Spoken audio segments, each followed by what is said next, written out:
দেখা তোরা তো নিজেরা করেছিস তারা অলমোস্ট 1 মাস হয়ে গেছে, এটা মানে অনেক প্রেস করছি কিন্তু উঠবে না, এখনো আরো থাকবে প্রায় 15-20 দিন। হাতে অনেক জলঘাটি, অনেক ঘরের কাজ সব করিস, কিন্তু এটা এখনো থাকবে। অনেকে বলে যে ঘরের কাজ করলে উঠে যাবে, না, না, একদমই আমার কাছে যারা শিখে গেছে তাদের কাছে করার মানে ভয় পাওয়ার কোনো কারণ নেই, ওদের কাছেও তোমরা করতে পারো।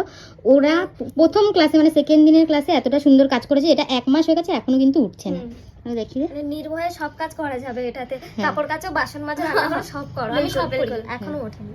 बहुत ज्यादा स्ट्रांग है। এই টেনে দেখো, অনেকের মনে হয় যে টানলে খুলে যাবে। बिल्कुल बिल्कुल देख लो आप सब कोई, बहुत ज्यादा स्ट्रांग है। अभी तक मैं बोर हो गई हूँ उससे कि मुझे कुछ अलग कलर चाहिए, बट ये नहीं हटने वाला। এখনো যদি ওদের রিফিলিং রিমুভিং দেখাইনি, ওই জন্য আজকে দেখাবো। 1 মাস হয়ে গেছে, फिर नया तो कुछ करेंगे। হ্যাঁ, তো আজকে पर দেখিয়ে দেবো। बहुत बहुत लॉन्ग लास्टिंग। এখন আমি টেনে দেখাচ্ছি, এটা কিন্তু উঠবে না, এটা স্টুডেন্ট ওয়ার্ক, এটা কিন্তু এটা কিন্তু জেল এক্সটেনশন ওরা নিজেরা করেছিল সেকেন্ড ডে ক্লাসে। সেকেন্ড ডে ক্লাসে এতটা ওদের নেলস বেড়েছে।